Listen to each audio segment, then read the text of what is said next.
Hi hello friends, welcome to my channel. Friends, మా ఛానల్ని first time చూస్తున్నట్లయితే తప్పకుండా సబ్స్క్రైబ్ చేసుకోండి.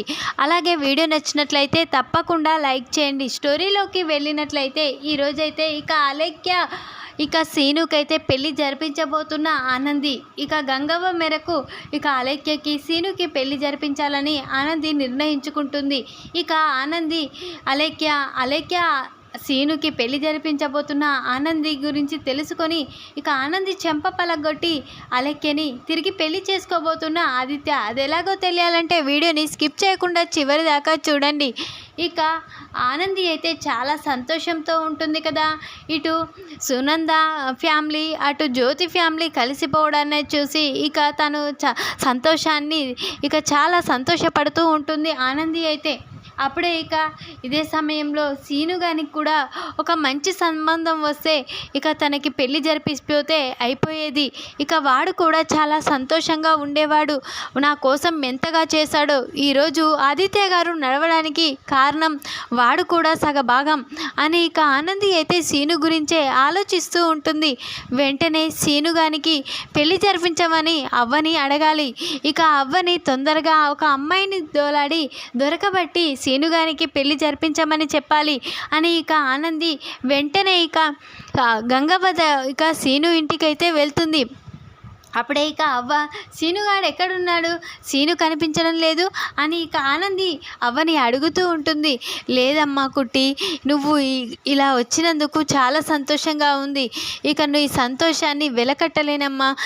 నువ్వు చాలా సంతోషంగా ఉన్నావని సీనుగాడు చెప్పాడు. నీ సంతోషం ఇలాగే ఎప్పటికీ ఉండిపోవాలి. నువ్వు ఒకరిని బాధ పెట్టేదానివి కాదు అని అంటూ గంగవ్వ అంటూ ఉంటుంది.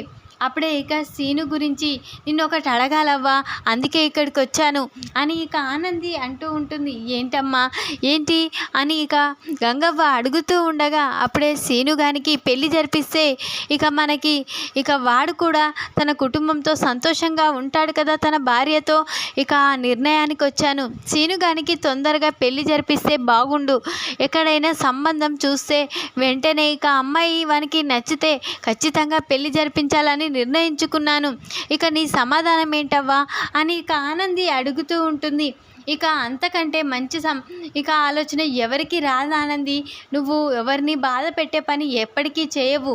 ఇప్పుడు ఈ పెళ్ళి కూడా నువ్వు చూసిన అమ్మాయితోటే పెళ్ళి జరిపిద్దాము అని అవ్వ అంటూ ఉంటుంది. అప్పుడు ఆనంది, అవ్వ ఎక్కడైనా అమ్మాయిని చూడు, పెళ్లి చేసే బాధ్యత నాది, కానీ అమ్మాయిని మాత్రం వెతికే బాధ్యత నీది అని అనగానే అవ్వ వెంటనే ఆనందితో, ఆనంది నీకు ఒక విషయం చెప్పాలి. ఇక్కడే ఉంటున్న మన దివ్య ఉంది కదా, దివ్య సీను అయితే చాలా సంతోషంగా వాళ్ళిద్దరూ చిలక గోరింకలాగా కలిసి ఉంటున్నారు.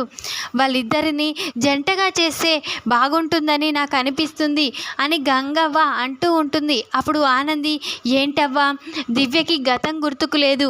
ఇప్పుడు తనకి మనం పెళ్లి జరిపిస్తే ఏదైనా అయ్యే అవకాశం ఉంది. కాబట్టి సీను గానికి తనకి పెళ్ళి ఎలా జరిపిస్తాము అని ఆనంది గంగవ్వతో అంటూ ఉంటుంది. జరిపిస్తామా ఆనంది, ఎలాగైనా దివ్యని అడుగుదాం, సీనుని పెళ్లి చేసుకుంటావా అని. తను ఒప్పుకుంటే పెళ్ళిని నిర్ణయిద్దాం అని అంటూ ఉంటుంది అవ్వ అయితే. అప్పుడే ఆనంది, సరే అవ్వ, అదిగో మాటల్లోనే వచ్చేస్తున్నాడు సీనుగాడు అని ఆనంది అంటూ వెంటనే సీనుగాడు అక్కడికి రాగానే వెంటనే ఆనంది, ఒరేయ్ నీ గురించే మాట్లాడుతున్నాం, ఎంతసేపు ఎక్కడికి వెళ్ళావు, నువ్వు పెళ్ళి చేసుకోవా, ఇలాగే ఒంటరిగా తిరుగుతూనే ఉంటావా అని అంటూ ఉంటుంది ఆనంది అయితే సీనుని. అప్పుడు ఏంటమ్మాడి నువ్వు ఇలా మాట్లాడుతున్నావు, నాకు పెళ్ళేంటి, ఏం అవసరం లేదు. నీకు సహాయం చేసుకుంటూ నేను రామునికి సీతకు లక్ష్మణుడు తోడుగా ఉంటాడు కదా, లక్ష్మణుడు సహాయంగా చేస్తాడు కదా. అదేవిధంగా నీకు ఆదిత్య గారికి నేను ఒక లక్ష్మణులా ఉంటాను, నాకు పెళ్ళి అవసరం లేదు అమ్మాడి అంటూ ఉంటాడు సీను అయితే. అప్పుడే లేదు సీను, మేమందరం సంతోషంగా ఉన్నావు, నువ్వు కూడా నీ భార్యతో సంతోషంగా ఉండాలి, అందుకనే నేను చెప్తున్నాను విను అని అనగానే అప్పుడే వెంటనే దివ్యని అడుగుదాం పదా అని సీను ఒప్పుకోగానే గంగవ్వ అనగానే ఆనంది వెంటనే దివ్య దగ్గరికి వెళ్తుంది. ఏంటమ్మాడి, దివ్య దగ్గరికి వెళ్ళడం ఏంటి, నా పెళ్ళికి దివ్యకి ఏం సంబంధం అని సీను అంటూ ఉంటాడు. ఇక అవునరా, సంబంధం ఉంది. అవ్వ మాతో ఒక మాట చెప్పింది. నువ్వు దివ్య చిలక గోరెంకల్లా కలిసి ఉంటున్నారని, ఇద్దరు కలిసి ఆటలు ఆడుకుంటున్నారు, సంతోషంగా నవ్వుతున్నారని చెప్పింది. అందుకనే దివ్య నిర్ణయం ఏంటో అడుగుదామని వెళ్తున్నాను. నీ నిర్ణయం ఏంటో చెప్పరా అని ఆనంది అడుగుతూ ఉంటుంది. ఇక సీనునైతే అప్పుడే సీను ఇక నీ ఇష్టమే నా ఇష్టం అమ్మాడి అని అంటూ ఉంటాడు. వెంటనే ఇక ఖచ్చితంగా దివ్యను పెళ్లి చేసుకోవడం నీకు ఇష్టమని నాకు అర్థమవుతుంది. వెంటనే దివ్య నిర్ణయం తెలుసుకొని వెంటనే గుడిలో మీ ఇద్దరికి పెళ్లి జరిపిస్తాను అని ఇక ఆనంది అంటూ ఉంటుంది. ఇక ఆనంది అయితే వెంటనే దివ్య దగ్గరికి వెళ్తుంది. ఇక దివ్య నిన్ను ఒక మాట అడగాలి, చెప్తావా అని అంటూ ఉంటుంది. ఆనంది అయితే ఏంటక్క చెప్పు అని ఇక దివ్య అనగానే నీకు సీనుగాడంటే ఇష్టమేనా అని అంటూ ఉంటుంది. అప్పుడే ఇక ఏంటక్క ఎలా మాట్లాడుతున్నావేంటి అని అనగానే నిజంగా చెప్పు, సీనుగాడంటే నీకు ఇష్టమేనా అని అనగానే ఎందుకక్క, సీను అంటే నాకు ఎప్పుడూ ఇష్టమే అని ఇక అంటూ ఉంటుంది. ఇక దివ్య అయితే ఆ ఇష్టం కాదు, నువ్వు సీనుగాన్ని పెళ్లి చేసుకుంటావా అని ఇక ఆనంది అనగానే ఇక వెంటనే షాక్ అయి చూస్తుంది దివ్య అయితే.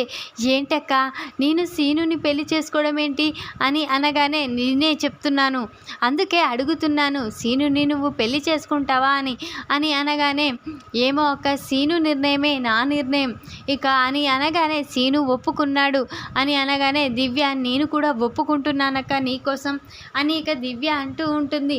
వెంటనే ఇక ఉదయాన్నే దివ్యని సీనుని తీసుకొని ఇక ఆ గుడికి అయితే వెళ్తారు. అప్పుడే ఆదిత్యని కూడా రమ్మని చెప్పడంతో ఇక ఆదిత్య కూడా వస్తూ ఉంటాడు. అప్పుడే ఇక దివ్యకి సీనుకి ఇక పెళ్ళి పూజారి ఇక అన్నీ రెడీ చేస్తూ ఉండగా పెళ్లి ముహూర్తాన్ని కూడా ఇక అన్నీ తీసుకువచ్చి పెళ్లి జరిపించబోతుంది. ఇక ఆనంది అయితే అప్పుడే ఇక ఆదిత్య అక్కడికి వస్తాడు. ఏంటి ఆనంది, ఎక్కడున్నా దివ్య సీను ఎక్కడున్నారు అని ఇక అనగానే వెంటనే అదిగో అక్కడే ఉన్నారు అని ఇక ఆనంది అయితే చూపిస్తుంది. ఒక్కసారే ఇక ఆదిత్య అలెక్యని చూసి షాక్ అయిపోతాడు. అలెక్య అని అరుస్తూ ఉంటాడు. అప్పుడే అలెక్య ఆదిత్య ఇక గుర్తుకు పట్టుకొని వెంటనే ఇక ఆది అని అరుస్తూ ఉంటుంది. అప్పుడే ఇక ఏంటి ఆదిత్య గారు, అలెక్య ఎవరు ఈ గుడిలో అని అడుగుతూ ఉంటుంది. ఆనంది అయితే అదిగో నువ్వు దివ్య అని చూపించావే తనే నా అలెక్య అని చెప్పగానే ఆనంది షాక్ అయిపోతుంది. ఏంటి ఆదిత్య గారు ఏం మాట్లాడుతున్నారు అని అనగానే నేను అలెక్యని ప్రాణంగా ప్రేమించాను. ఇక నాకు యాక్సిడెంట్ కారణంతో తను నాకు దూరం అయిపోయింది. ఇక ఏంటి ఆనంది, అలెక్య గురించి తెలుసుకోకుండా సీనుకిచ్చి పెళ్లి జరిపించడం ఏంటి, అలెక్య ఎప్పటికీ నాకు సొంతం, అలెక్యని నేను విడిచి ఉండలేను, అలెక్య కోసమే నేను జీవిస్తున్నాను, అలాంటిది అలెక్యని సీనుకిచ్చి పెళ్లి జరిపిస్తున్నావా అని ఇక అరుస్తూ ఉంటాడు ఆనందిపై. ఇక ఆదిత్య అయితే అప్పుడే ఏంటి ఆదిత్య గారు, నువ్వు దివ్య ప్రేమించడం ఏంటి అని అనగానే అవునా ఆనంది, నేను అలెక్యని ప్రేమించాను, ప్రాణంగా ప్రేమించాను. ఇక పెళ్ళి అనే సమయంలోకే ఆదికి యాక్సిడెంట్ కావడం, ఆది కాలు పోవడం ఇదంతా జరిగింది. ఇక అదే సమయంలో ఇక ఆదిత్య నన్ను పెళ్ళి చేసుకుంటే ఇక సాధలేడని చెప్పి మా అమ్మ నాన్న ఇక ఆదిత్యని వదిలేసి నన్ను ఇక నుంచి దూరంగా తీసుకువెళ్ళిపోయారు. ఇక అందుకనే నాకు పెళ్ళి ఇష్టం లేని పెళ్ళి చేయబోతూ ఉండగా ఆ పెళ్ళి వద్దని నేను అక్కడి నుంచి తప్పించుకొని వస్తుండగా నాకు యాక్సిడెంట్ అయ్యింది అని ఇక అలెక్య చెప్తూ ఉంటుంది.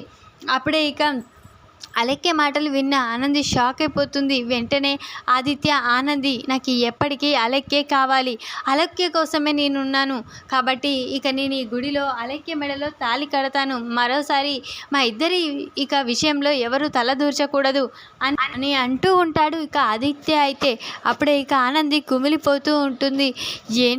ఆదిత్య గారు ఎందుకు ఇలా చేస్తున్నారు, ఇక మా అమ్మాడి నిన్ను పెళ్ళి చేసుకుంది, మా అమ్మాడిని వదిలిపెట్టకూడదు, ఇప్పుడు వచ్చిన దివ్య నీకు ఎక్కువ కాదు, ఇక నీకు మా అమ్మాడికి తాళిబంధం ఉంది, ఇక మీ ఇద్దరు విడిపోకూడదు అని ఇక సీను అడుగుతూ ఉంటాడు. అప్పుడే ఇక లేదు సీను, నాకు విషయం తెలియక అలెక్య అని తెలియక నేను మీ ఇద్దరి పెళ్ళికి ఒప్పుకున్నాను, కానీ అలెక్య అంటే నాకు ప్రాణం, ఏ రోజైనా అలెక్య వస్తుందనే ఆనందికి కూడా నేను అగ్రిమెంట్తో పెళ్లి చేసుకున్నాను, అగ్రిమెంట్ ప్రకారం ఇప్పుడు నాకు అలేఖ్య కలిసిపోయింది, అంటే ఇప్పుడు నేను అలేఖ్యతో కలిసి ఉండాలి జీవితాంతం అని నిర్ణయించుకున్నాను అని ఇక ఆనందిని చెంప పలగొట్టి వెంటనే ఇక అలేఖ్యనైతే ఆదిత్య పెళ్లి ఉంటాడు. మరి ఇక పెళ్ళి ఆనంది ఆపుతుందా లేక ఇక సీను ఆపుతాడా తెలుసుకోవాలి. మరి ఈ వీడియో కనుక మీకు నచ్చినట్లయితే లైక్ చేయండి. మరిన్ని వీడియోల కోసం ఛానల్ని సబ్స్క్రైబ్ చేసుకోండి ఫ్రెండ్స్. Thanks for watching.